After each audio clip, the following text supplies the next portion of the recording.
Swayam Prabha. Digital India. Educated India.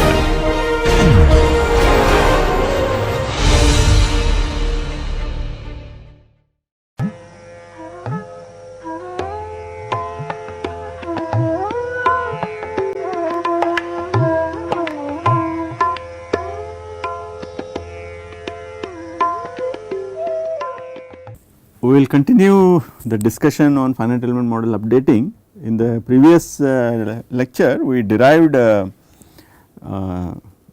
sensitivity of natural frequencies, mode shapes and frequency response functions.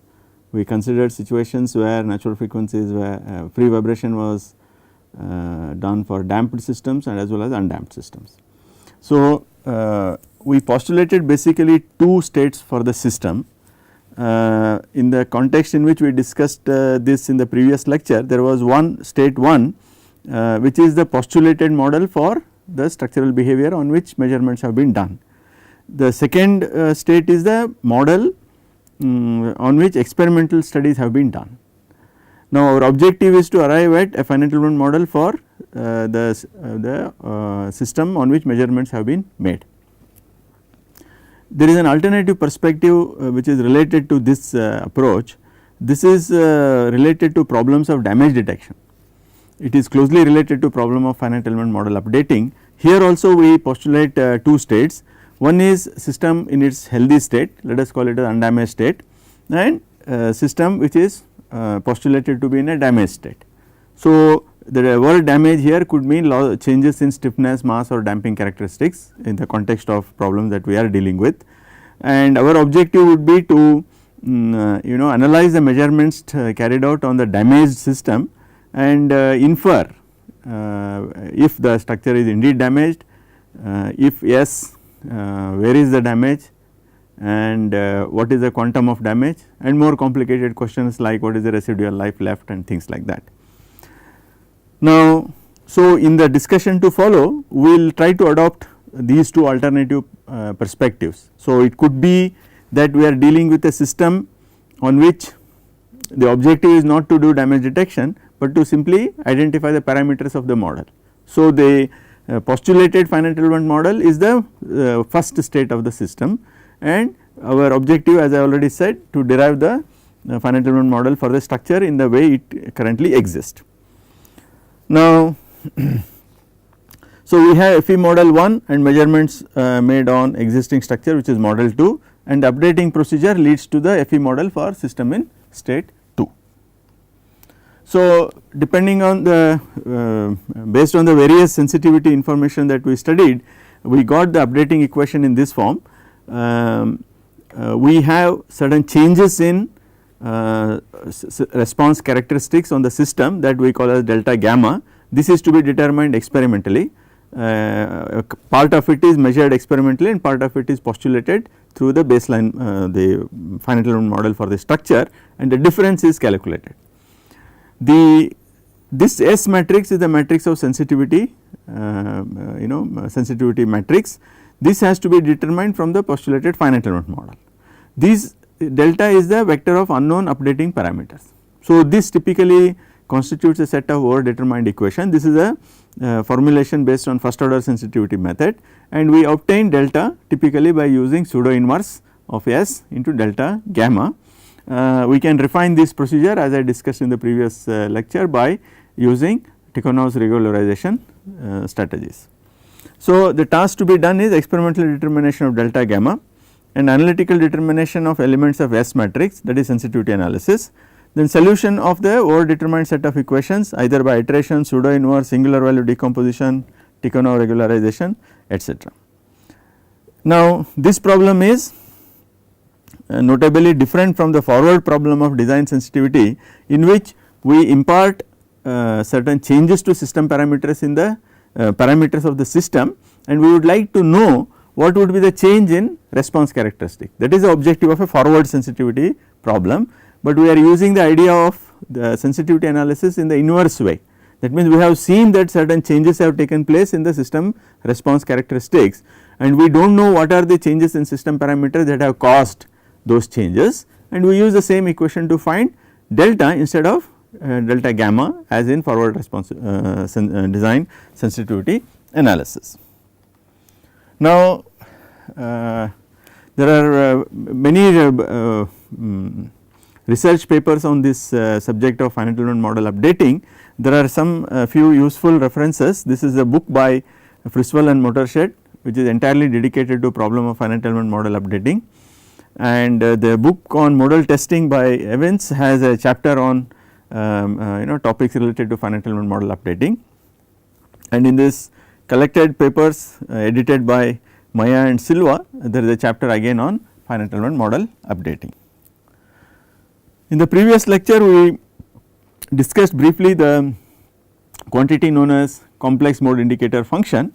So, the mode indicator function are often real valued frequency dependent functions that show local maxima or minima at the system natural frequencies corresponding to the real normal modes. They can be used to identify repeated eigenvalues. So, if h of omega is a n cross p measured frequency response functions, we can do a singular value decomposition of this rectangular matrix, and the matrix of singular values, we define what is known as complex mode indicator function in terms of singular values of this matrix, and this is the definition. Now, we discussed some of properties of CMIF and we illustrated this with respect to a 7-degree freedom system in which natural frequencies were repeating, but I would like to augment that discussion with one or two illustrations. So, that is why this topic we have returned to again. The peaks in the largest CMIF indicate the location of natural frequencies. Double or multiple natural frequencies are indicated by simultaneously large values of 2 or more CMIF values. Associated with omega equal to omega r, that is the rth natural frequency, the left singular vector indicates the mode shape for that mode, and the right singular vector represents the approximate force pattern needed to generate response on that mode only. So, this is something that is a property of singular value decomposition of the FRF matrix. Now, we have considered few examples. I want to illustrate this with one more example.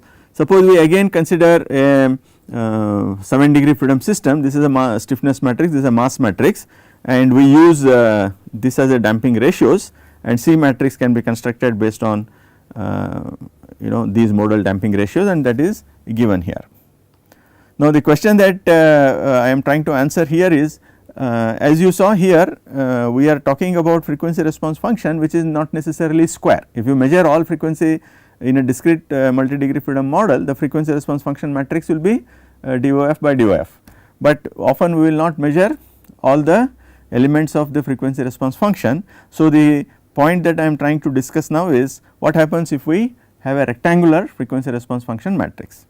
So, for this system, if we have the full 7 by 7 of FRF matrix, these are the singular the CMIFs, and the blue one is the largest the singular value, and we see that there are 7 peaks corresponding to frequencies at which there are system natural frequencies. So, this is fair enough, this is clear. Now, if I now take FRFs to be 4 by 3, that means I will consider 4 columns, 4 rows and 3 columns, and assume that only this is available, then we get that we are getting only 5 peaks. So, CMIF from partial measurements may not provide all the natural frequencies, and this is another one where I have taken rows 2 to 5 and columns 1 to 3. Now, in some other combination we see that all frequencies are captured. So, this is something that one should be alert to when using CMIF with partially measured FRF matrix. On the other hand, the receptance functions themselves may not capture all the natural frequencies. There are 7 frequencies. From a mere visual inspection of this, we will not be able to see the 3 more natural frequencies.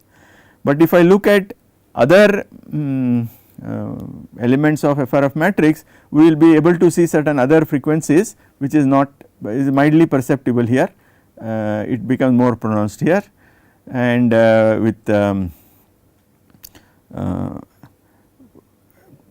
other by reducing damping, I am trying to show that there is another peak here between 160 to 165. This is a zoom of H12 of omega, amplitude of H12 of omega, that is not perceptible here, but these kind of peaks are clearly seen if you look at CMIF plots. So, a few comments can be made. CMIF with full FRF provides clear indication of all the modes. CMIF with partial FRF measurement could miss some of the modes. Elements of FRF matrix may fail to indicate, at least visually, the existence of resonant frequencies. The modal extraction algorithms may be able to pick them up, although you may not see it in the FRF plots. The CMIF frequencies and MDO frequencies need not match. So, this also is something to do with variation of mode shapes at the drive and measurement points, because of which there will be again fluctuations in the FRF plots. Therefore, there would be differences. Okay. Now, we move on to a brief review of another question. How do we quantify the proximity of analytical model and experimental model? That is, the question we are asking is how closely do the analytical and experimental models agree. So, how do we quantify this? Now, there are few metrics for this, that is what I will quickly review. There is a lot of literature on this, but I just want to give a flavor of what the issues are. Now, the preliminary step would be the matching of the size of matching the size of the experimental and analytical model. This issue I have already mentioned. In an experimental work, the number of sensors you have may not match the number of degrees of freedom in a finite element model. Often the number of degrees of freedom in a finite element model far exceeds the number of degrees of freedom in an experimental work, simply because some of the interior nodes will not be accessible, certain responses may not be easily measurable like rotation and so on and so forth. Now, we can use either model expansion, that means the experimental model is expanded to match the degrees of freedom of the analytical model, or a model reduction on the analytical model to match the degrees of freedom included in the experimental work. So, for this typically we use SCREP. This I have discussed earlier in the context of model reduction in one of the previous lectures. Now, the basis for setting up measures for comparing analytical and experimental models is again something to do with orthogonality relation. So, we define phi to be mass normalized modal matrix, phi transpose m phi is I and phi transpose k phi is diagonal matrix of squares of system natural frequencies. We use a subscript A to indicate analytical model and subscript X for experimental model, and phi we use for mass normalized mode shapes, and psi is arbitrarily normalized mode shapes. So, this is the nomenclature. Subscript A refers to the analytical model, subscript X refers to the experimental model. So, mass normalized normal modes will satisfy this condition. If it is not mass normalized, this matrix will still be diagonal, but the elements will be the generalized masses will not be identity equal to 1. Now, there is a quantity known as normalized cross orthogonality denoted as NCO. It is a quantity that is computed between two modes. Suppose from the experiment you pick the ith mode and from the analysis you pick the jth mode. We define this quantity. This is psi x transpose MA psi A analytical. MA is the analytical mass matrix which will be available to you. Now, what is the issue here? The issue is when I experimentally extract certain modes, natural frequencies and mode shapes, and I computationally predict them, how do you order, how do you pair which mode in analysis corresponds to which mode in experiment. So, we call them as correlated modal pairs. So, it is very important that we establish the correct pairing between the modes of modes predicted from analysis and experimentally measured modes. It is quite conceivable that in an experimental model we may miss some of the modes. So, suppose if you measure 5 modes experimentally and your analytical model has 25 modes, which 5 of the experimental modes correspond to which of these 25 modes in a computational model is not a question that can easily be answered. So, we define the quantities like NCO to able to answer that. So, this is, as you see, it is defined in terms of arbitrarily normalized real normal modes, and you can see that if psi x is psi A, that means the experimental and analytical mode shapes match, this quantity will be 1. If they are very much different, that quantity will approach 0. Values closer to 1 indicating the closeness of analytical and experimental mode shapes. Now, if m is the number of experimental modes and n is the number of analytical modes, NCO would be m cross n matrix. Okay. Then those elements of this m cross n matrix which are close to 1 provide the correct strategy to identify the correlated modal pairs. So, first mode in experiment will be poorly, the NCO between first mode in experiment and say third mode in analysis will be close to 0 if these modes are correctly, nomenclature is correctly assigned to them. You follow? If you are dealing with say third mode in experiment and third mode in analysis, NCO will come pretty close to 1. So, this helps in identifying the correlated modal pairs. Now, if psi x is alpha times psi a, NCO will be an identity matrix. That means, if mode shapes are proportional, okay, this NCO will be I. Now, this as you see requires the mass matrix of the analytical model. We can define another quantity known as modal assurance criterion. Here we do not use any structural matrices. Again, this is defined between ith experimental mode shape and jth analytical mode shape. This a MAC of between these two modes is given by this quantity. These are all intuitively defined quantities, there is no mathematical basis for arriving at these quantities. Now, you observe this, here we are allowing for complex valued mode shapes, that means influence of damping in determining mode shapes is included. As I already pointed out, in an experiment you will be always be measuring damped normal modes. Now, this can be used in conjunction with coordinate incomplete mode shapes. For example, the analytical mode shape can simply be partitioned instead of doing a model reduction or expansion, and MAC also lies between 0 and 1 and values closer to 1 indicating the closeness of analytical and experimental mode shapes. Again, MAC would be a M cross N matrix if M is the number of experimental modes and N is the number of analytical modes. This matrix facilitates again establishing the correlated modal pairs. Now, if phi x is alpha phi a, in this case MAC will not be an identity matrix, because this is not there is no mass matrix here. You recall that the mode shapes, the way we are deriving by solving the eigenvalue problem associated with k and m, are orthogonal with respect to mass and stiffness matrix. So, phi transpose phi is not in a diagonal matrix, it is phi transpose m phi is a diagonal matrix. So, this will not be equal to an identity matrix. Now, there is another quantity known as normalized modal difference and modal scale factor. So, again this is defined with respect to two mode shapes, this is given by this quantity phi x of I minus gamma phi a of j, this is L2 norm divided by L2 norm of gamma of phi a j, and this gamma itself is this is modal scale factor between the two modes, and this itself is defined in this manner. We can show that this normalized modal difference is related to MAC through this equation. I leave this an exercise. Again, here no FE matrices are used, but the utility of this notion is that mode shape at each DOF, for example, is erroneous by 10%, then this NMD will become 0.1. So, it gives you directly a measure of error in a more direct way.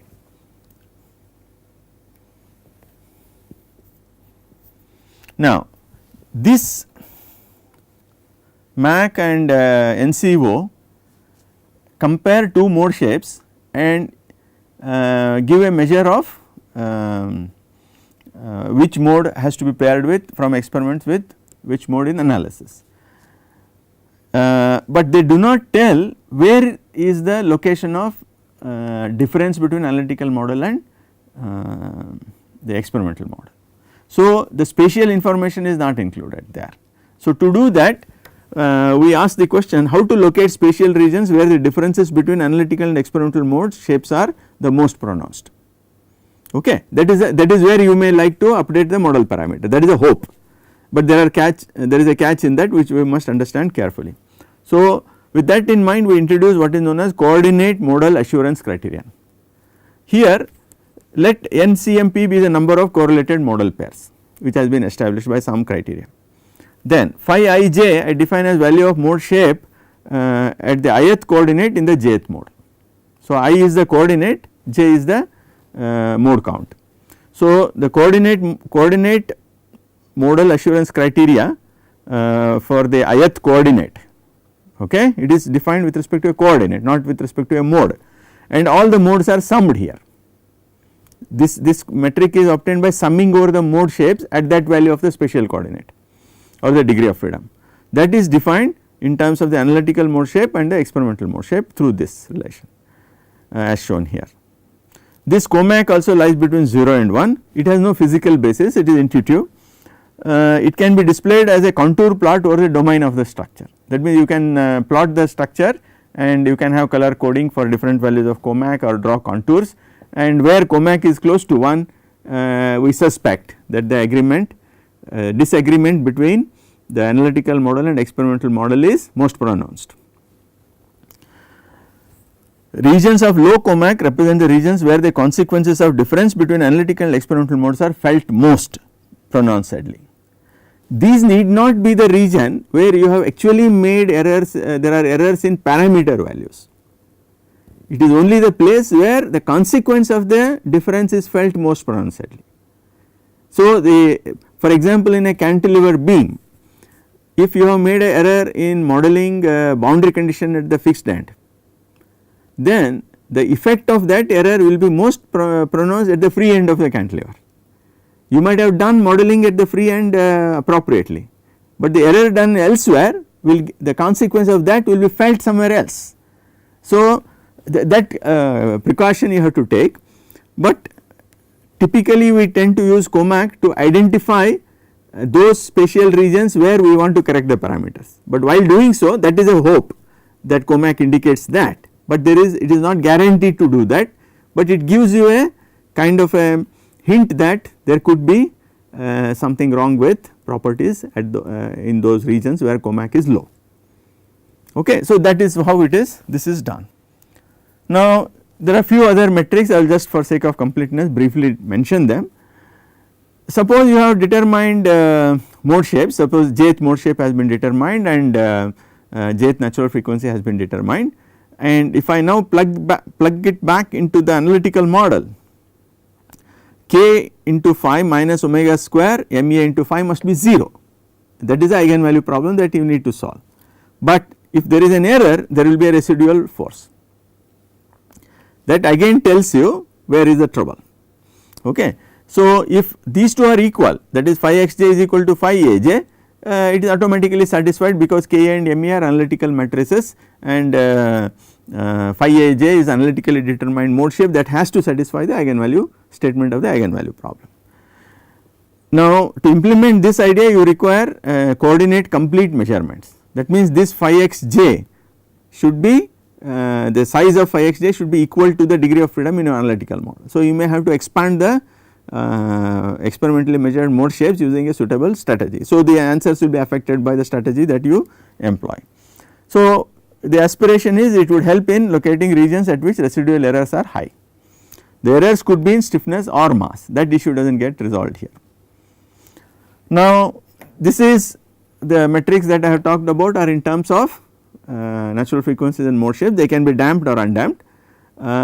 We can also define similar quantities as frequency response functions. Analytically we can predict the frequency response function and experimentally also we can measure the frequency response function. Now on the lines of MAC and COMAC one can define frequency domain assurance criteria called FDAC and frequency response assurance criteria called FRAC, wherein one uses measured and analytical FRFs instead of mode shapes. So in the definition of MAC and COMAC, instead of using mode shapes you use the measured frequency response functions. So you get FDAC and FRAC. So they again serve the same purpose as MAC and COMAC by and large, and it does not require extraction of mode shapes and natural frequency. Now this is just a brief overview of the model correlation methods. Again you need to go back to the references that I provided, especially the book by Evans, to completely understand what the issues are. So here in these two lectures on finite element model updating I am trying to provide a flavor of how to approach these problems and what are the issues and some simple illustrations.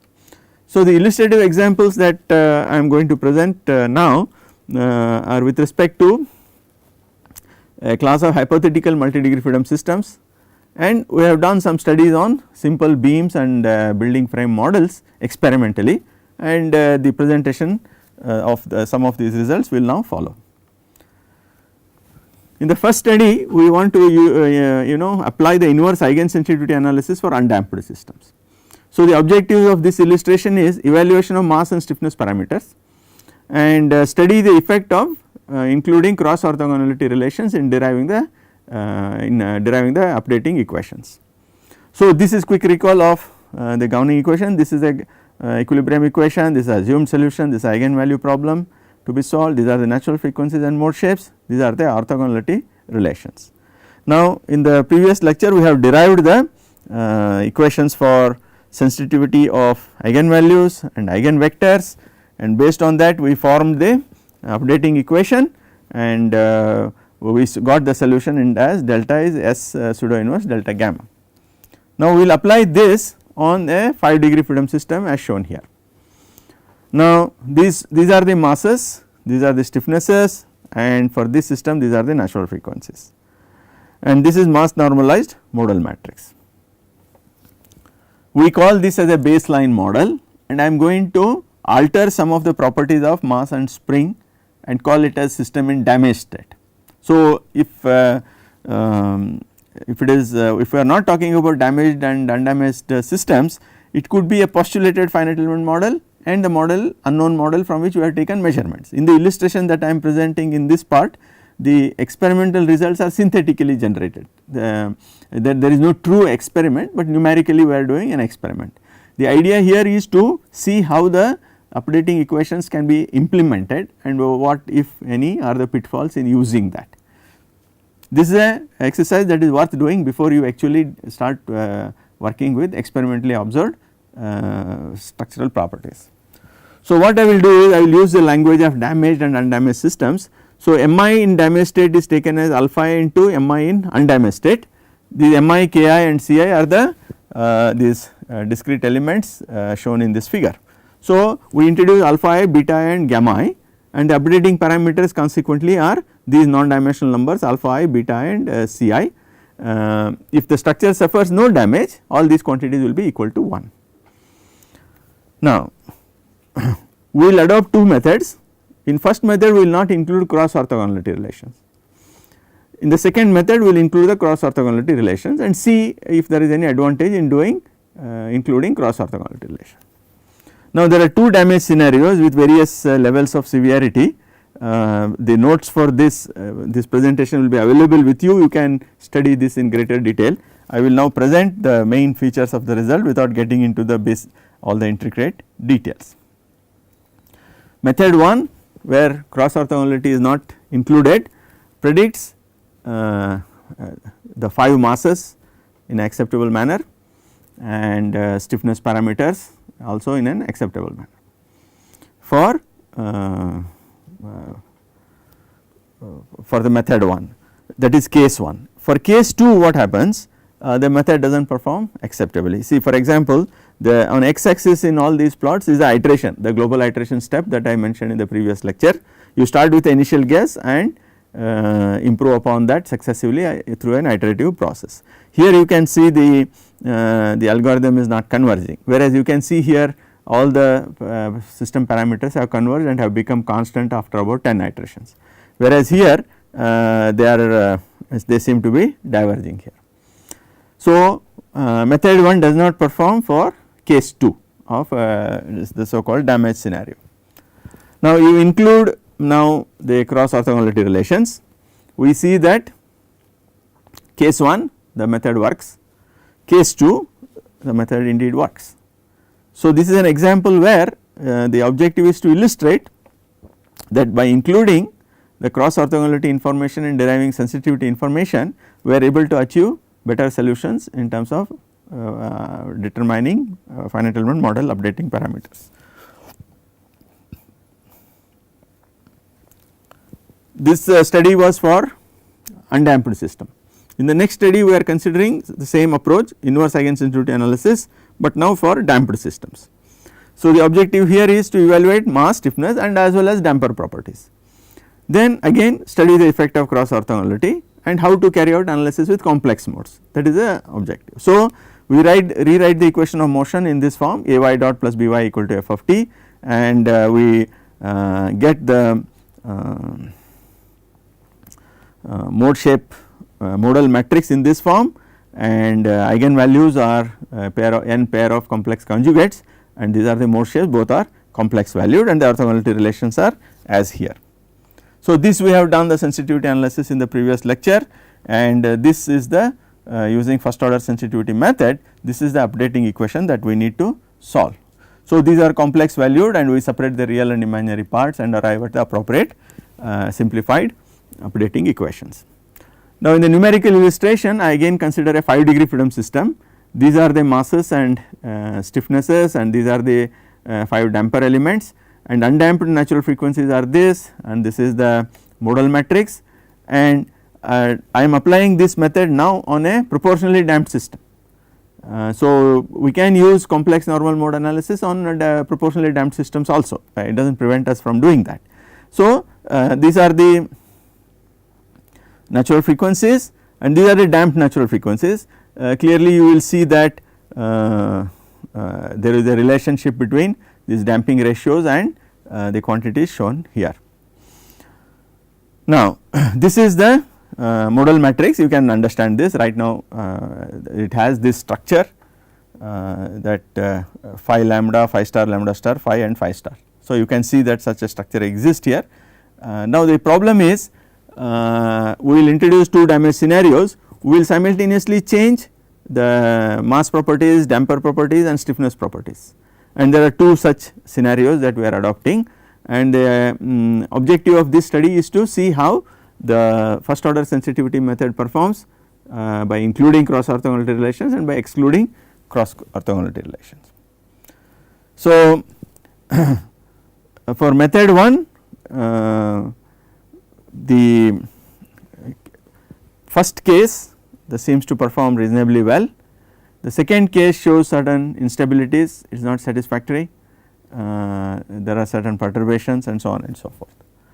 So, we use method 2, the solutions are much well behaved, all the stiffness parameters, damping mass and damping parameters for both the cases show stable behavior as iterations proceed.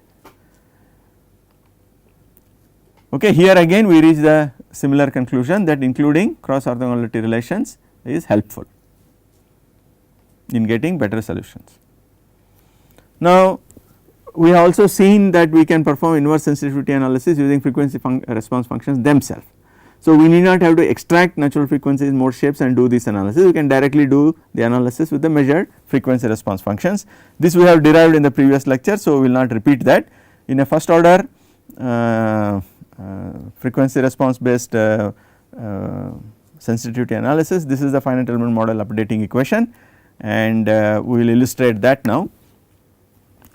We will take a baseline model, the damping matrix is simply taken to be diagonal, and this is for again for illustration, these are the undamped natural frequencies and this is a mass normalized modal matrix. Now, there is a damage scenario as depicted here, and there is a we are going to use first order sensitivity analysis, and also we are going to illustrate the functioning of second order sensitivity analysis, where we have increased the level of damage to see whether we gain any advantage in using second order methods. So, for the method 1 and damage scenario 1, the first order sensitivity method seems to provide reasonably good answers. So, this is fine, and second order method also provides good results. Both the methods seem to perform well here. Now, we talked about inverse sensitivity of singular values of FRF matrix. Now, here we will select an example where our objective is to do damage detection in systems with repeated or closely spaced modes and identify damage parameters in the systems. So, we synthetically simulate a few situations where before damage the structure has distinct modes, and because of damage the system will have repeated modes. This is an artificially simulated scenario, but it is useful to see in these limits how the system performs and the solution strategy performs. So, before damage the system has repeated modes, and after damage also it continues to have repeated modes, and third case is repeated modes before damage and distinct modes after damage. So, how these methods perform. So, in state 1 there are either there is a repeated natural frequencies or not, in the state 2 the similar thing with different combinations are used. So, we have gone through this definition of singular values and things like that, I will not repeat that. So, we consider this system now. So, this is again a 5 degree freedom system, now it is supported and connected in a slightly different way. So, we consider now the scenario where these are the properties, and in the undamped natural frequency you will see here that the third and fourth natural frequencies are repeating. Okay.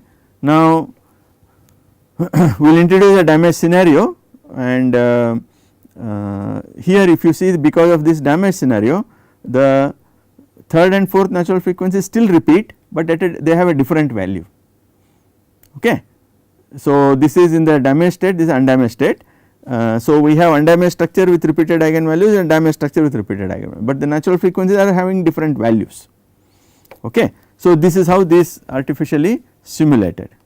So, we have in method 1 it is inverse CMIF sensitivity analysis, method 2 is inverse eigensensitivity analysis of real modes without cross orthogonality and inverse eigensensitivity analysis with cross orthogonality. So, method 1 seems to perform reasonably well, and method 2 there are problems here, it is not working nicely. Method 3 cross orthogonality is included, it seems to converge to give the convergent answers, but we have to see whether that is right or wrong.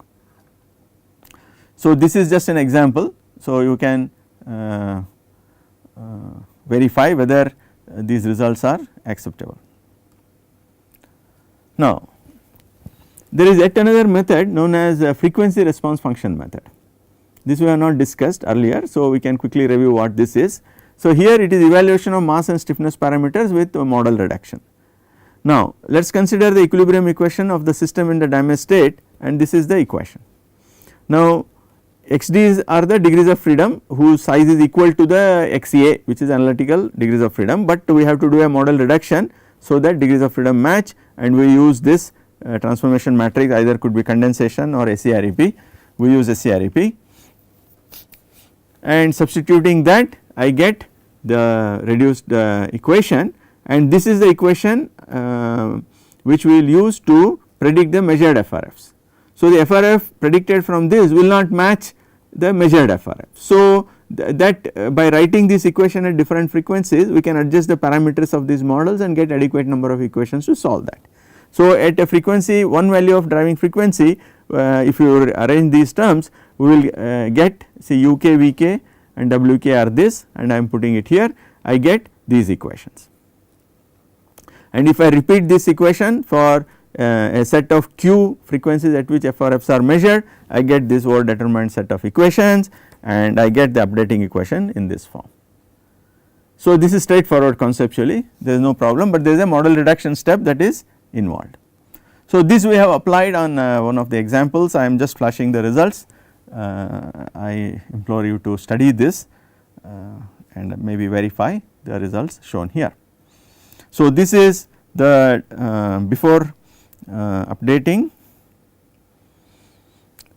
this is before damage detection and updating, you see there are differences, and after the updating process is completed you see that the matching is perfect, thereby indicating success of the updating procedure. Now, we can summarize what we saw. So, what we have seen is methods based on sensitivity of undamped eigen solution can detect changes that occur in stiffness and mass properties. The other inverse methods are all capable of detecting changes not only in mass stiffness, but also in damping characteristics, potentially they are capable. Inclusion of sensitivity information with cross orthogonality relations helps in identifying systems which are higher levels of damages. Inverse CMIF sensitivity method successfully identifies damages in system with repeated modes, while inverse eigensensitivity method is found to be unsuccessful in such cases.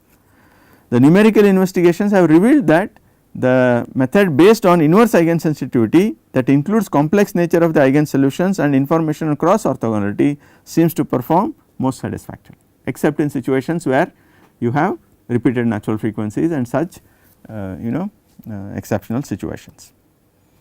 Now, all these illustrations were with respect to synthetic examples, where measurement was artificially simulated on a obviously a overly simplified idealized system. Now, finite element model updating is actually meant for studies that are actually performed in a laboratory on existing structures. So, to explore how the methods that we have discussed perform in a laboratory condition, we have considered 3 problems. One is a cantilever beam with inhomogeneous distribution of mass properties, other one is a free beam with inhomogeneous mass and stiffness properties, and a 3-story shear building model with inhomogeneous mass and stiffness property. So, in the cantilever beam, first example is a cantilever beam. This is shown here, you can see here this is a cantilever beam, and what you see here as white boxes here, these are the accelerometers, and the person here is hitting this beam with a instrumented impulse hammer, and this is being done to measure the frequency response function, and if you see carefully here, the measured frequency response function is displayed here. So, this is a complete experimental setup which involves instrumented hammer and sensors and a computerized data processing system. So, now what we have done is there is a mass m whose position can be varied, and we assume that in the structure when it is in healthy state, this mass is placed here, and upon occurrence of damage this mass is removed.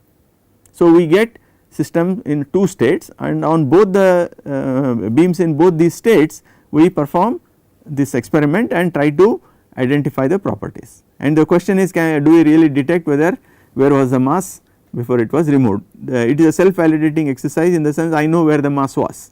So, it would help us to understand how the method works. There is one complication here which is invariably present in experimental work involving fixed and pinned boundary conditions. See, if you see carefully, see here, this beam is clamped to a rigid block here with 2 bolts. It is not clear whether this arrangement is adequate enough to deem this support conditions as being fixed. In a static sense maybe yes, but in high frequency vibration problems we are not sure whether that end is truly fixed or not. So, what we do is in identification problem we add a rotary spring here to indicate that there is a partial fixity condition that we need to be aware of. The second experiment is done on a free beam. There is no problem of supporting the beam, but it is suspended through flexible wires, ropes as shown here, and this person is again hitting this beam with impulse hammer to measure the frequency response functions.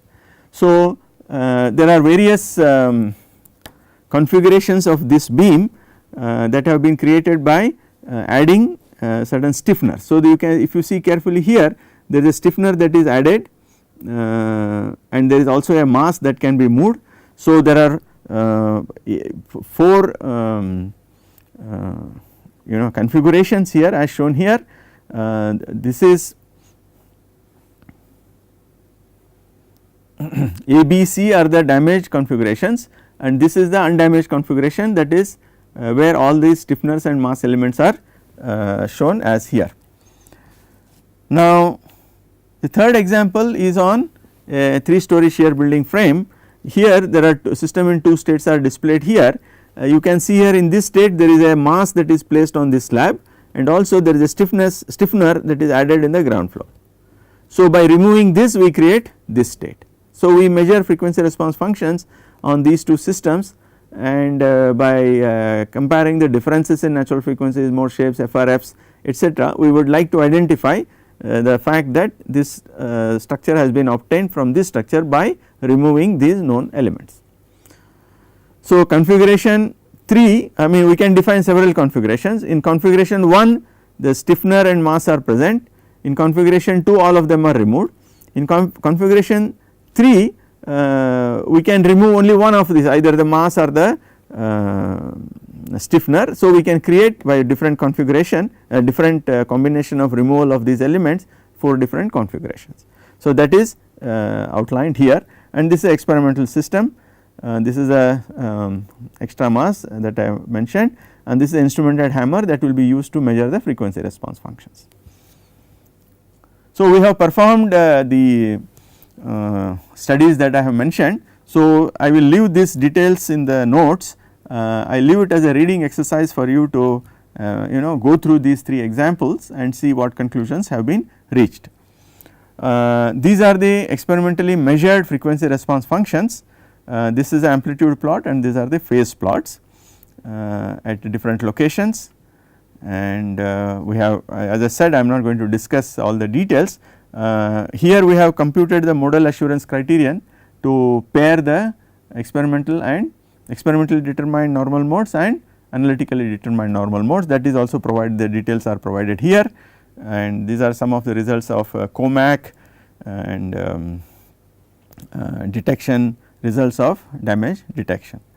So, here I am showing the experimentally determined normal mode and analytically predicted normal mode. The red one indicates the experimentally determined normal mode. So, these results, as I said, I am not going to discuss, this is for as a reading exercise for you to understand what these are. So, this is for the case of the shear building model. This is how the 2 FRFs before we do damage detection and predict the behavior appear, and after the damage detection has been performed, this is how it is reconciled. So, the summary of the findings of these investigation is that the performance of damage detection algorithms when applied to synthetic data was found to be generally very satisfactory, that is to be expected. It validates the procedures developed and the way they have been coded and the method has been implemented, all that is validated. This is an essential first step if you are going to do any of the implement any of these methods in practice. First you can try out all the algorithms and coding with respect to a synthetic example, where you know where is the what is the change, where is the change, etc. When applied to experimental data, we would not know what is the actual true parameters would be unknown. So, whatever the method tells, we have to accept in some sense. Now, since we know in these examples what was the change that we have made to the structure, because we added a stiffener, removed a stiffener, added a mass, removed the mass, etc., etc., we have some idea of what is the changes that we are making. So, based on this, it is concluded that about 0.0 to 10.7% is a accuracy for beams using inverse eigensensitivity method, and this is shoots up for FRF based method, and inverse eigensensitivity for the building frame, this is the error that we observed, and this is based on FRFs. So, there is no definite recommendation that we can make which method works. So, it seems to it is fair enough to say that the errors that we encounter depends on the situation. All the methods can potentially lead to equally good results if applied correctly. Before I close this discussion, I would like to briefly touch upon a few other finite element updating methods. We have basically discussed inverse eigensensitivity and FRF based frequency response function based methods, but there are other strategies also. So, I will quickly review them. The first one is known as direct matrix method. So, what we do is, for example, Mx is the mass matrix for the experimental model, which is not known. We assume that we propose that the elements of Mx can be determined by minimizing a metric delta m as defined here. So, Ma is analytical mass matrix, Mx minus Ma can be is defined, this is the error, and this is not known, Mx is not known. So, elements of Mx are the variables of optimization. Similar statement can be made for stiffness matrix also. So, now if you are focusing on finding elements of Mx which minimizes delta m, we need to put some constraints. For example, mass matrix has to be symmetric, stiffness matrix has to be symmetric, and these orthogonality relations must be satisfied, where phi x and lambda x are experimentally determined. Now, this is one of the earliest methods of finite element model updating that was developed, but the problem here is the physical connectivity of structural model may not be honored. If you are simply changing elements of mass matrix, you may get a non-zero entry in the mass matrix which is not supported by the actual connectivity that you see in the existing structure. So, that is not imposed as a separate constraint, and also the changes that we observe, that is mu minus md and ku minus kd, are not guaranteed to represent physically meaningful quantities. So, this is not quite satisfactory. A remedy to some extent to this can be formulated as follows. So, what we can do is if there are n elements, that is n ELM number of finite elements in your analytical model, we can assume that each of these analytical mass matrix of the analytical finite element model need to be corrected by a factor AI to obtain the corresponding mass matrix in an experimental model, which is not known actually. So, AIs are scalar factors associated with each element. Similarly, this is BI with stiffness matrix. Now, what we can do is we can formulate the experimental mass and stiffness matrix in terms of these unknown AIs and BIs, and we would have measured the normal mode, say phi x is measured. So, we can substitute them into this equation and see, we will get a set of equations from the two orthogonality relations, and they can be recast in this form. That means, we are actually constraining these AIs and BIs by the orthogonality relations of the normal modes and the relationship between natural frequency and mass matrix, stiffness and mass matrix and the eigen solution. So, this leads to, by suitable manipulation, a set of over determined equations, and this is what you have to solve by doing maybe pseudo inversing with regularization and so on and so forth.